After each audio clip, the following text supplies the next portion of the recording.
नमस्ते बच्चों, मैं लकी आहूजा स्वागत करती हूँ आप सभी का राजस्थान सरकार और वेदांता के CSR इनिशिएटिव ई कक्षा में, जिसके टेक्निकल पार्टनर है मिशन ज्ञान। तो बच्चों, विज्ञान में अध्याय 8 तक हम पढ़ चुके हैं और आज हम एक नया अध्याय शुरू करने जा रहे हैं, अध्याय 9। और अध्याय 9 है सजीवों के बारे में। तो इस अध्याय में हमको सजीवों की मुख्य विशेषताएं और उसके अनुसार उनके आवास कैसे होते हैं, इस बारे में चर्चा करनी है। तो आज हम पहला भाग शुरू कर रहे हैं, जिसमें हम सजीव और उनके परिवेश की चर्चा करने वाले हैं। तो बच्चों, आपने अपने आसपास दोनों तरह के, यानी सजीव और निर्जीव, दोनों तरह की वस्तुओं को, लोगों को, या हम कहें जानवरों को, प्राणियों को देखा होगा। कुछ चीज़ें आप समझ जाते हैं कि ये सजीव हैं, जबकि उसकी तुलना में, जैसे कुर्सी है, पेन है, आपका बस्ता है, इनके लिए आप अच्छे से जानते हैं कि ये सजीव नहीं है, ये निर्जीव हैं। कि आपके आसपास जितने भी पेड़ पौधे, पशु आप देखते हैं, आप चींटी को देखते हैं, आप चूहे को देखते हैं, आप कुत्ते को देखते हैं, आप पौधों को देखते हैं, तो आप समझ पाते हैं कि ये सभी सजीव होते हैं। अब जब हम पशुओं की, पौधों की बात करते हैं, तो हम जानते हैं कि अलग अलग पशु, अलग अलग पौधे अलग अलग स्थानों पर पाए जाते हैं। जैसे अगर हम बात करें ऊंट की, ऊंट आपने हो सकता है देखा हो, अगर आपने नहीं भी देखा हो तो आपने ऊंट के बारे में सुना ज़रूर होगा, ऊंट की आपने कोई ना कोई फ़ोटो ज़रूर देखी होगी। तो आप जानते हैं कि ऊंट अक्सर कहाँ पाए जाते हैं, मरुस्थल में पाए जाते हैं। वहीं हम पर्वतों की बात करें कि वहाँ सामान्यतः कौन से पशु पाए जाते हैं, तो पर्वतों में विशेष प्रकार की बकरियाँ और याक पाए जाते हैं। उसकी तुलना में अगर हम समुद्र तट की बात करते हैं, तो समुद्र तट एक बिल्कुल अलग प्रकार का स्थान है और वहाँ पर आपको केकड़े और मछलियों जैसे जीव या सजीव देखने को मिलते हैं। तो बच्चों, यहाँ हमने 3 प्रकार के परिवेशों की बात करी है, यानी 3 प्रकार के अलग अलग वातावरणों की बात करी है, मरुस्थल, पर्वत और समुद्र तट। और इन तीनों ही स्थानों में हम जानते हैं कि अलग अलग विशेषताएं होती हैं। आपने ज़रूर पर्वतों के चित्र देखे होंगे। आप में से कुछ लोग हो सकता है ऐसी जगहों पर घूमे भी हों, घूमने गए हों जहां ऊंचे ऊंचे पर्वत दिखाई देते हों। वहीं कुछ बच्चे समुद्र तट भी देख चुके होंगे, दूर दूर तक पानी ही पानी नज़र आता है। ऐसी जगह जिसे हम समुद्र कहते हैं, तो उसका किनारा ही समुद्र तट कहलाता है। तो समुद्र तट पर आपको अलग प्रकार के जीव या सजीव देखने को मिलते हैं। तो इस आधार पर हम ये समझ पाते हैं कि अलग अलग क्षेत्रों में पाए जाने वाले पौधे भी अलग अलग प्रकार के होते हैं। न सिर्फ इस प्रकार से जंतुओं की विविधता हमें देखने को मिलती है, इसके अलावा पौधों की विविधता भी हमें देखने को मिलती है। यानी परिवेश के अनुसार ही पौधे भी किसी विशेष स्थान पर पाए जाते हैं। समुद्र में जंतु तथा पौधे लवणीय जल यानी खारे पानी में रहते हैं। तो बच्चों, आपको ध्यान रखना है कि समुद्र में जो पौधे और जो पशु या जंतु रहते हैं, उन्हें कैसा जल प्राप्त होता है? खारा जल प्राप्त होता है, लवणीय जल प्राप्त होता है। और ये जो पौधे हैं, पशु हैं, ये श्वसन के लिए जल में विलय वायु यानी ऑक्सीजन का उपयोग करते हैं। तो बच्चों, ध्यान रखेंगे कि ऐसा नहीं है कि इन सजीवों को ऑक्सीजन की या वायु की आवश्यकता नहीं होती, इन्हें भी वायु की आवश्यकता होती है। और ये पौधे और जंतु जो जल में ही पाए जाते हैं, समुद्र में पाए जाते हैं, और वो भी खारे जल में पाए जाते हैं, ये पानी में मिश्रित वायु को या ऑक्सीजन को श्वसन के लिए उपयोग करते हैं। इसके अलावा समुद्र की हमने कुछ बात की, अब हम बात करते हैं मरुस्थल की। मरुस्थल आप जानते हैं, ऐसा स्थान जहां दूर दूर तक रेत ही रेत नज़र आती है, जहां पानी की मात्रा काफ़ी कम होती है।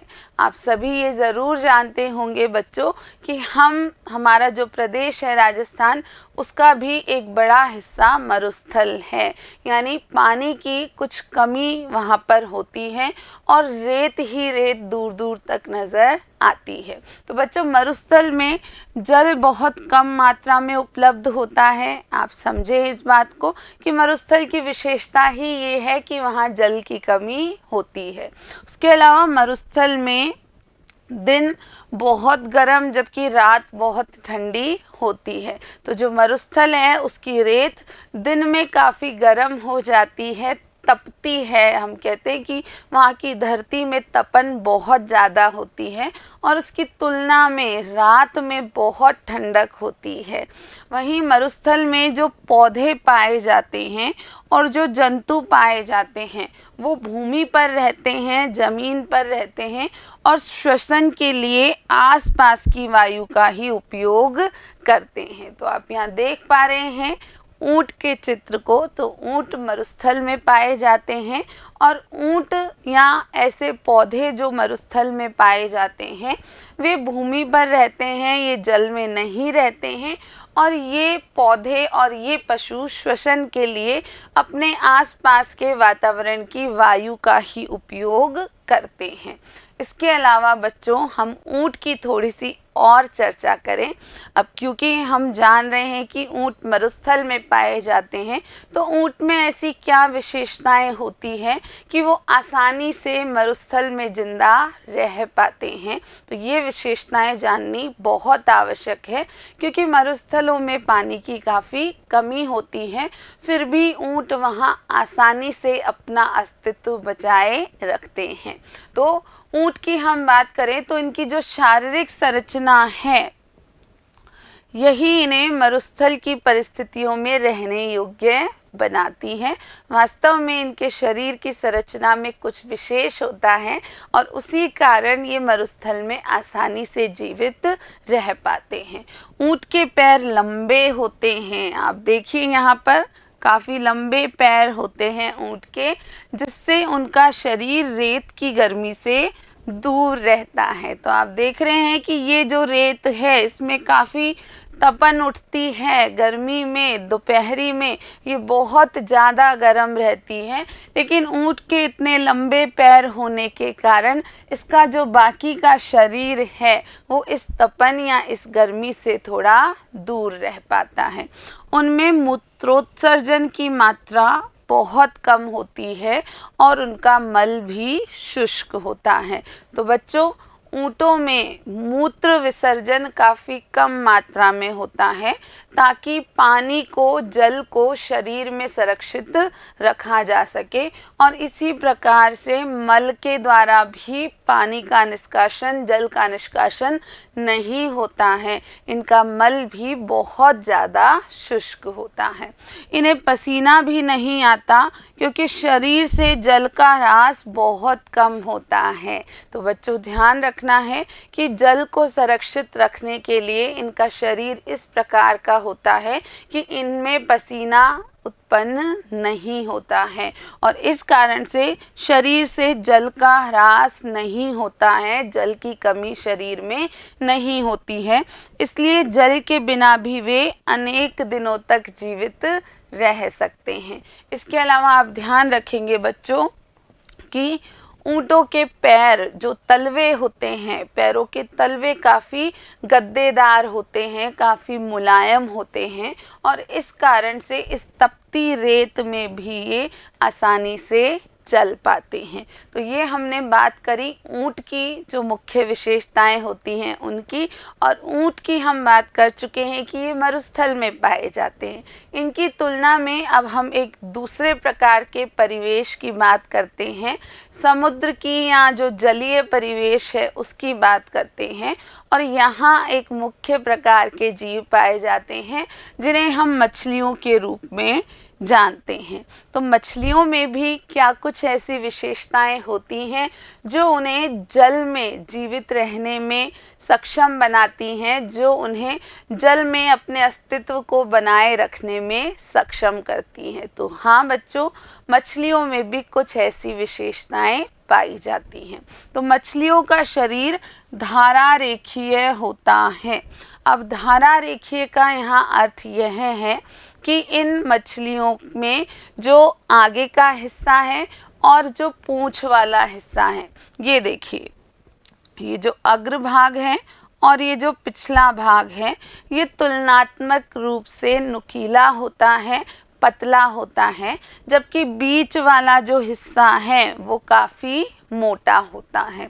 तो ये जो आकृति है, ये धारा रेखीय आकृति इन्हें जल के अंदर विचरण करने में सहायता करती है।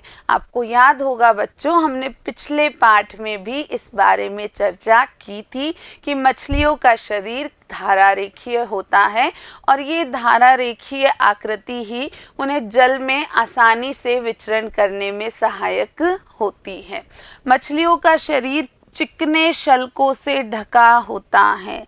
यह भी महत्वपूर्ण है कि मछलियों के शरीर के ऊपर काफ़ी चिकने शल्क पाए जाते हैं और ये शल्क मछली को सुरक्षा प्रदान करते हैं, साथ के साथ सुगम गति करने में भी सहायक होते हैं। तो आपने जाना बच्चों कि ऊंट मरुस्थल के अनुसार कुछ शारीरिक संरचनाएं रखता है, जबकि मछली में समुद्र में रहने के लिए, पानी में रहने के लिए कुछ विशेष संरचनाएं पाई जाती हैं।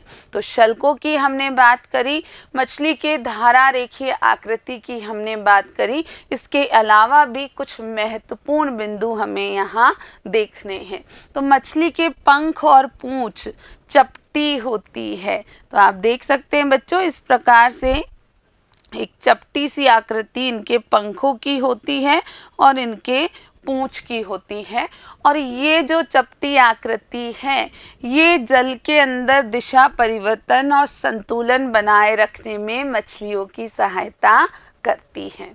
इसके अलावा मछली में एक विशेष प्रकार के अंग होते हैं जिन्हें गिल या क्लोम कहते हैं, और ये गिल या क्लोम ही हैं जो उसको श्वास लेने में सहायता करते हैं।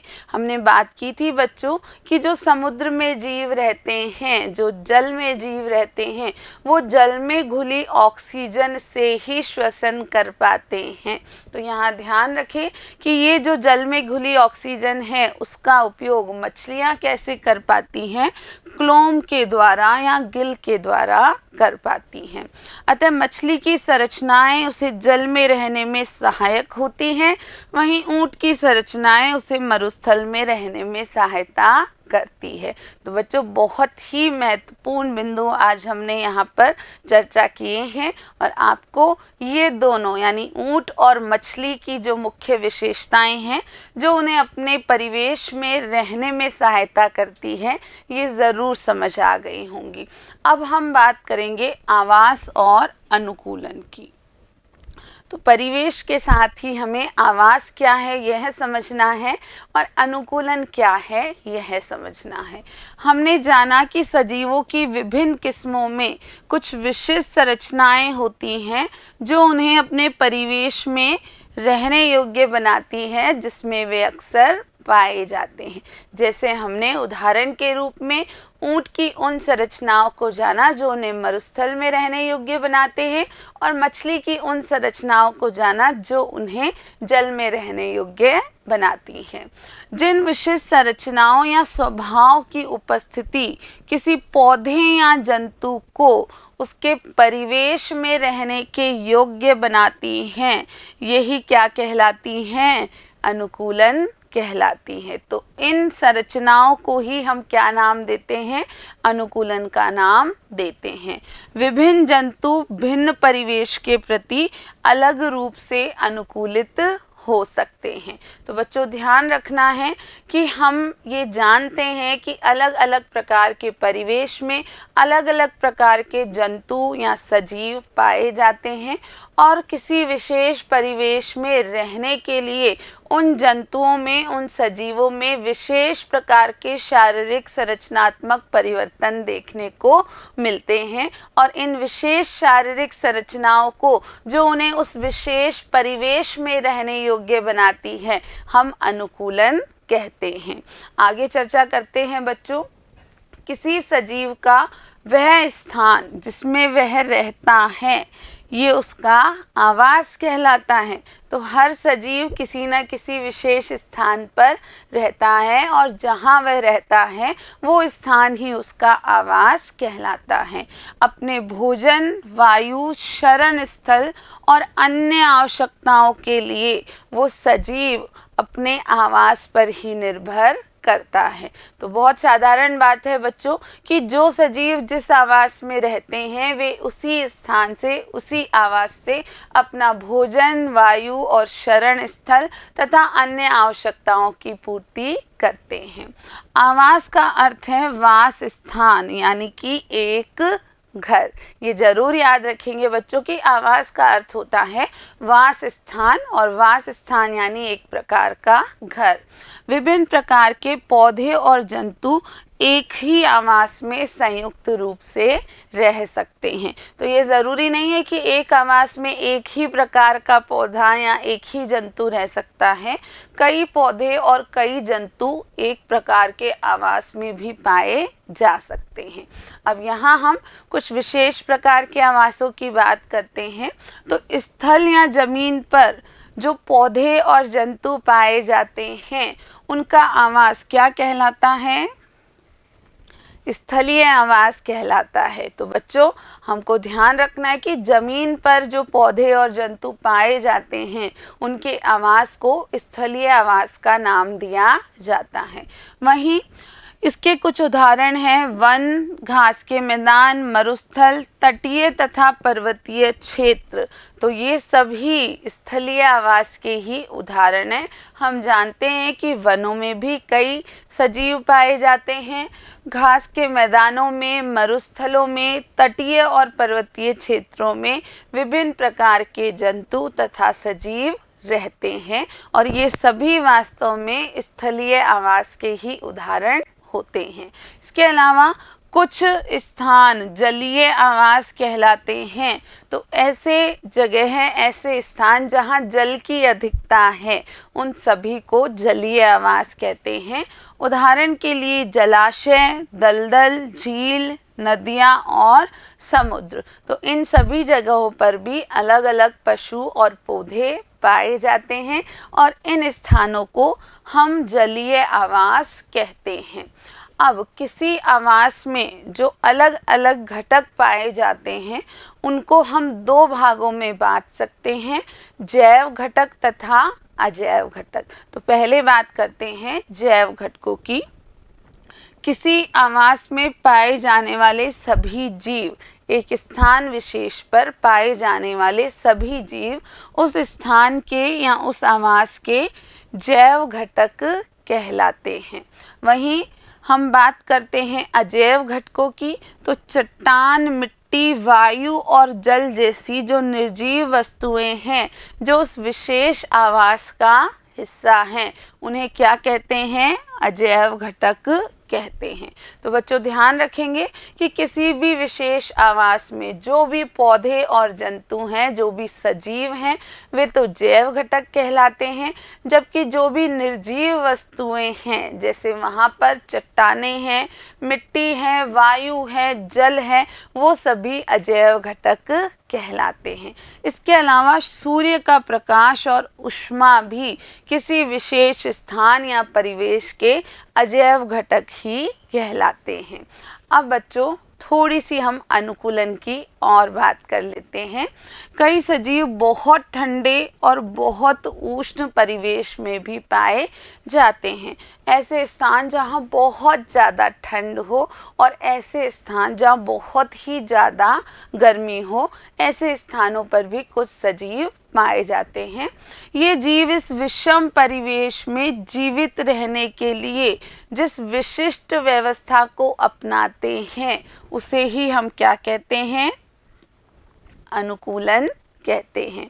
तो ध्यान रखेंगे बच्चों कि किसी विषम परिस्थिति में जीवित रहने के लिए जो विशेष संरचनाएं, जो विशेष व्यवस्था कोई जीव अपनाता है वह भी अनुकूलन ही कहलाती है। अनुकूलन अल्पकाल में नहीं होता है, ये ध्यान रखना है बच्चों। वास्तव में अनुकूलन होने की प्रक्रिया एक बहुत ही लंबी प्रक्रिया होती है। हजारों वर्षों की अवधि में किसी क्षेत्र के अजैव घटकों में परिवर्तन आ पाते हैं। जो जंतु इन परिवर्तनों के प्रति अपने आप को नहीं ढाल पाते वे मर जाते हैं, मृत्यु को प्राप्त हो जाते हैं। तो ध्यान रखना है बच्चों कि अजैव घटकों में जो परिवर्तन होते हैं वो बहुत धीमे होते हैं, बहुत धीमी गति से आते हैं और इन परिवर्तनों के प्रति विभिन्न जंतुओं को अनुकूलित होना होता है और जो जंतु अनुकूलित नहीं होते हैं वे जीवित नहीं रह पाते हैं। केवल वे जीव ही जीवित रहते हैं जो अपने आप को बदलते परिवेश के साथ अनुकूलित कर लेते हैं। तो बच्चों, अनुकूलन की प्रक्रिया वास्तव में बहुत ही महत्वपूर्ण है और हम जिन भी जंतुओं को या जिन भी सजीवों को किसी विशेष स्थान में जीवन जीते हुए देखते हैं, उन जंतुओं या उन सजीवों ने उस विशेष स्थान में अपने आप को ढाला है या अपने आप का अनुकूलन किया है। तो ये था हमारा पहला भाग सजीवों के बारे में, सजीवों की विशेषताएं और आवास की आज हमने बात करी है। अब अगले भाग में, इसी पाठ के अगले भाग में हम विभिन्न विशेष प्रकार के आवासों की चर्चा करेंगे। तो आज का कक्षा हमारा यहीं समाप्त होता है बच्चों। आज इस भाग में हमने कुछ विशेष शब्दों को समझा है, हमने आवास क्या है ये जाना, अनुकूलन क्या होता है इसकी चर्चा की और साथ ही साथ हमने मछली और ऊंट में जो मुख्य अनुकूलन होते हैं उनके विशेष स्थान में या उनके आवास में रहने के लिए उन सब की चर्चा की है। तो आज के लिए इतना ही, मिलते हैं अगले वीडियो में।